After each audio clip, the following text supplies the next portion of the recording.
제가 이제 보스턴에서 한국에 돌아온 지 이제 일주일하고 조금 넘었어요.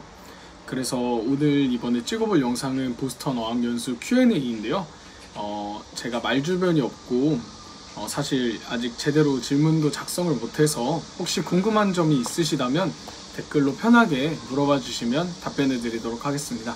그럼 시작해 볼게요. 간단하게 일단 정리를 해봤는데요. 기숙사, 그리고 기숙사에서의 생활, 그리고 수업하는 거, 그리고 기숙사 근처에서의 생활들, 그리고 물가 간단하게 얘기해 드릴 거고요. 그리고 궁금해 하시는 인종차별에 대해서도 1화가 몇 개 있어요. 그래서 들려드리려고 합니다.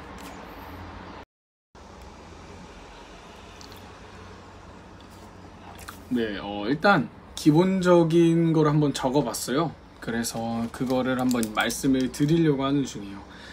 일단 어학연수 생각하면은 미국, 호주, 캐나다 또 다른 나라들도 되게 많이 가시는데요. 저는 미국 보스턴에 갔다 왔습니다. 어학연수 기관은 EF이고요. 네, 여기 EF이고요. 기간은 6주였어요. 일단 저는 6주를 어떻게 갔냐면요. 6월 30일에 한국에서 출국해서 8월 11일에 귀국하는 날짜로 돌아왔습니다. 그리고 학교에 가면요, 기숙사를 선택할 수가 있고 홈스테이를 선택할 수가 있어요. 근데 홈스테이는 학교에서 너무 멀기도 하고 다른 어떻게 배정이 될지 몰라서 그냥 기숙사를 선택해서 들어갔습니다. 그리고 기숙사는 1인실, 그리고 2인실, 그리고 4인실이 있는데요. 1인실은 너무 비싸요. 한 번 자는데 굉장히 비싸더라고요. 그래서 4인실보다는 2인실이 낫지 않을까 해서 2인실 기숙사를 사용했습니다. 기숙사에서 화장실과 그리고 샤워실은 공용이에요. 한 층에, 그러니까 복도가 디귿자 형태로 되어 있는데요. 그 중에 화장실은 한 5개 있고 거기에 그 화장실들마다 샤워실이 또 달려 있어요. 그래서 사실 뭐 밀리거나 쓰는데 불편함을 겪거나 하진 않았어요. 그런데 화장실이나 샤워실을 사용하면서 불편했던 건 미국이다 보니까 신발을 신고 생활을 해요. 기숙사 안에서도 마찬가지고요. 그래서 샤워 끝나고 다시 신발을 신고 기숙사로 돌아와야 되는 게 조금 불편했던 점이에요. 그거 말고는 뭐 화장실과 샤워실에 대한 불편한 점은 없었던 것 같아요. 자, 그리고 두 번째, 기숙사 건물에 대해서 말해 드릴게요. 기숙사 건물은 지하부터 4층까지 되어 있었어요. 근데 지하에는 세탁실, 그리고 자판기, 그리고 수업할 수 있는 공간 몇 개 이렇게 있었고요. 1층에는 스튜던트 라운지라고 해서 친구들 엄청 많이 모여 있을 수 있는 그런 1층 라운지와, 그리고 거기 현지 분들 계시는 곳, 그리고 카페테리아, 또 아이랩이라고 컴퓨터 수업하는 곳이 있었는데 거기 그렇게 강의실이 있었어요.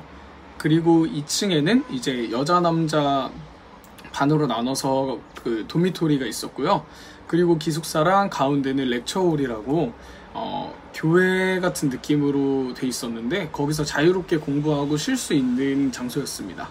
네. 그리고 기숙사에서 나갔다 들어올 때는 저녁이 되면 아이디를 검사를 해요. 시큐리티 가드라는 경비원분들이 계셨는데 그분들이 이제 아이디를 보여주면 들어가게 해줬습니다. 기숙사에 대해서 이야기를 해보자면요. 네, 기숙사 구조는 그렇게 되어 있고요. 일단 기숙사 시설에 대해서 설명을 드리자면 영상에 몇 번 나왔듯이 건물은 예뻐요. 건물은 예쁜데 왜냐하면 그게 옛날에 수녀원 건물이었다고 하더라고요. 그래서 건물은 예쁜데 예쁜 대신에 시설이 살짝 좋지 않아요.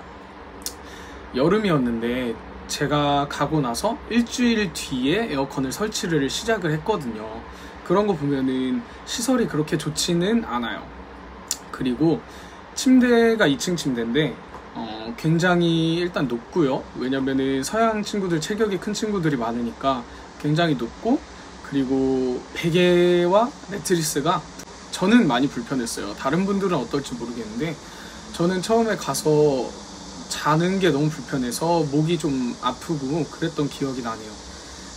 그리고 기숙사에서 할 수 있는 것 중에 가장 큰 건 카페테리아에서 밥을 먹는 거예요. 왜냐면 나가서 먹기는 제 다른 영상에서도 보셨듯이 네, 가격대가 좀 있어요. 그래서 생활하는데 돈을 너무 많이 쓴다는 느낌이 들어서 카페테리아에서 자주 밥을 먹었는데도 불구하고 돈은 일단 많이 썼고요.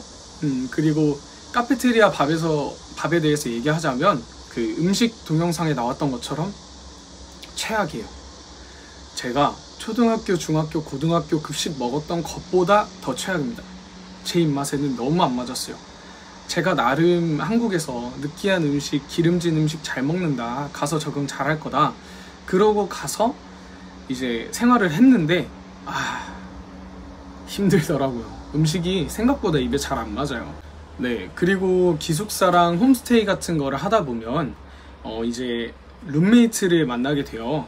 운이 좋게 같은 나라나 말이 잘 통하는 룸메이트를 만나면 좋겠지만 제 룸메이트는 영어를 잘 못하는 스페인어를 사용하는 에콰도르에서 온 친구였어요.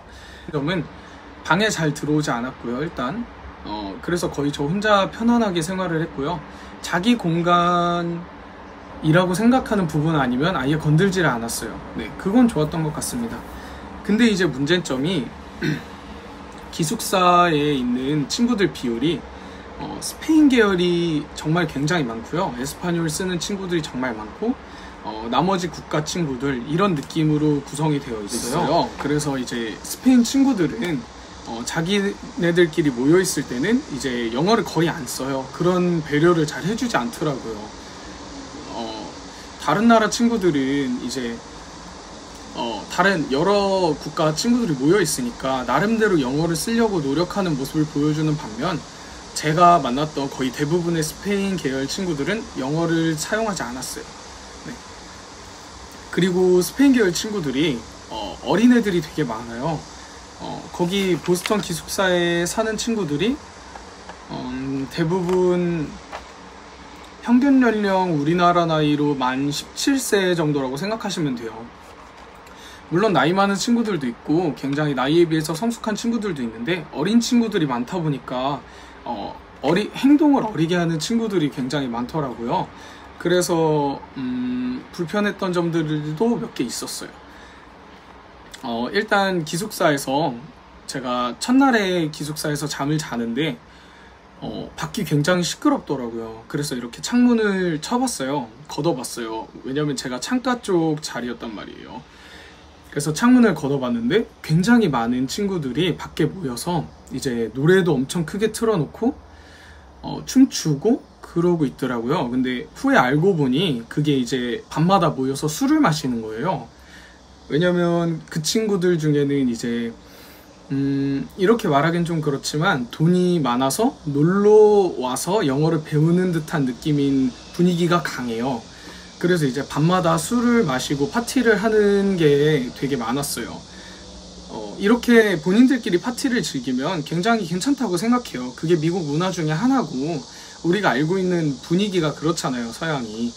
근데 안 좋았던 게 일단 파티가 시작되는 시간이 오후 11시 넘어서예요. 그리고 새벽 3시, 4시까지 진행되는 것 같아요. 왜냐면 제 룸메이트가 항상 새벽 4시쯤에 들어와서 방불을 켜고 이제 오퍼 스피커 틀어놓고 저를 깨워줬거든요. 저는 아침 8시 수업이었는데 정말 좋았어요. 그것 때문에 사실 출석률이 그렇게 좋지 않았어요, 첫 번째 주에. 왜냐면은 아침 수업이 많았는데 그렇게 계속 새벽에 깨다 보니까 잠을 도저히 잘 못 자겠더라고요. 시차 적응도 해야 되는데. 어쨌든 그런 일들이 있었고요. 외국인 친구들은 밤이 되면 우퍼 스피커를 요만한 게 있어요. 여기 사진 보시면 이거를 항상 들고 다녀요. 네, 거의 항상 들고 다니는데 소리 보려면 최대치라고 생각하시면 돼요. 이게 처음에는 되게 분위기도 괜찮고 좋아요. 그런데 이제 좀 조용한 데 있고 싶다, 아니면은 밤이 늦어서 나가기 좀 그런데 앉아 있고 싶어, 이런 마음인데 이제 노랫소리가 엄청 크게 들리면 잘 집중이 안 되죠, 본인한테. 그게 조금 안타까웠던 것 같아요. 그리고 또 기숙사에 대해서 할 얘기는요, 일단 조리도구는 전자레인지 하나밖에 없어요. 한 층에 한 대에 있고요. 전자레인지로 컵라면도 해야 되고요. 뭐 봉지라면을 드시고 싶으면 그것도 전자레인지로 하셔야 되고, 뭐 국물 냄비 이런 거는 아예 사용할 수 없다고 생각하시면 돼요. 어떻게 뭐 방법이 있는지는 모르겠지만 일단 기숙사에 있는 거는 없어요. 그리고 기숙사에 리빙룸이라고 있는데 거기서 이제 밥을 먹거나 아니면은 탁구를 치거나 할 수 있거든요. 제 영상에도 이렇게 종종 나왔었어요. 네, 그런 시설은 되어 있습니다. 네, 그리고 이제 기숙사에서 일어났던은 아니에요. 그냥 이게 제가 과민 반응하는 것 같지는 않아요. 왜냐면은 그게 정확하게 눈에 보였거든요. 이게 어떤 일이 있었냐면 기숙사 저녁에 이제 시큐리티 가드들이 기숙사 정문 앞에 앉아 있어요. 그 출입구가 그거 하나거든요. 그래서 앉아 있는데 이제 들어갈 때 아이디 카드를 제시해야 돼요. 근데 제가 아까 말했듯이 스페인 친구들이 밖에서 술을 마시고 시끄럽게 놀고 있어요. 그럼에도 시큐리티 가드들은 제재를 하지 않습니다. 스페인 계열 친구들이나 프랑스 계열 친구들은 건드리지 않아요. 왜냐면은 시큐리티 가드 중에 이제 스페인어를 쓰는 뭐 그쪽 남미 분들도 굉장히 많으시고, 그래서 그런 걸지도 몰라도 일단 그 스페인 친구들을 잡지 않아요. 그런데 동양인이 똑같은 장소에서 똑같이 그러고 있다? 그러면 잡아요. 아이디 카드 뺏어갑니다. 뺏어가고 이름 적고 술 뭐 있건 그 스피커 있건 다 뺏기고, 혹시 만약에 학교 근처에서 담배를 피고 있다 그럼 이제 멀리 가라 그럽니다. 근데 스페인 친구들한테는 안 그래요. 제가 한 번도 못 봤어요. 그리고 중요한 건 그 스페인 계열이나 외국 계열 친구들이 어린 친구들이 많다 그랬잖아요. 미국은 그 주류와 담배가 만 21세부터예요. 근데 그 친구들은 거의 평균 연령이 만 17세인데 그거를 그냥 눈 감아 줍니다. 네, 눈 감아 줘요. 눈 감아 줄 수 있어요. 근데 이제 그게 다른 학생들한테 피해가 가면 제재를 해줘야 되는데 거기 있는 분들은 그럴 마음이 없다는 거죠.